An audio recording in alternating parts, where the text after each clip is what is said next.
There were 6 activists detained for 125 days in the Congo, accused of undermining the internal security of the state.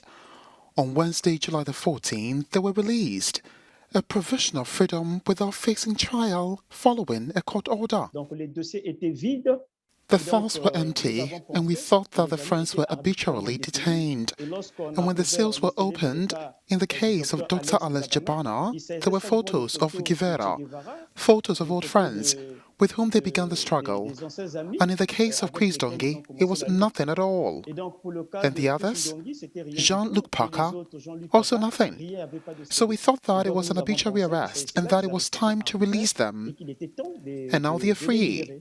They are free. In principle, they should not have been charged.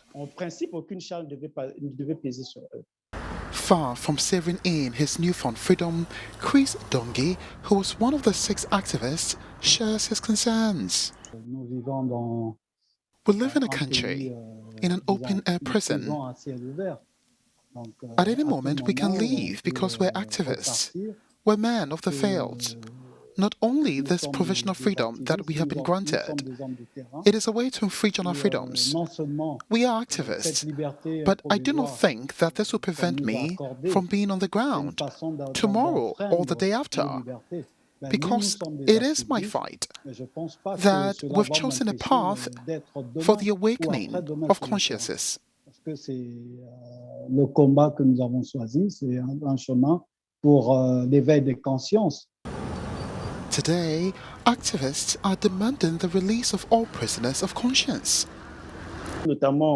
In particular, the Minister André Okombi-Salisa and Michel Mokoko, unsuccessful candidates in the 2016 presidential election, who, in our view, were arbitrarily detained until today. And so the fight continues. It is not only about them. There are other prisoners who are in pre-trial detention until today.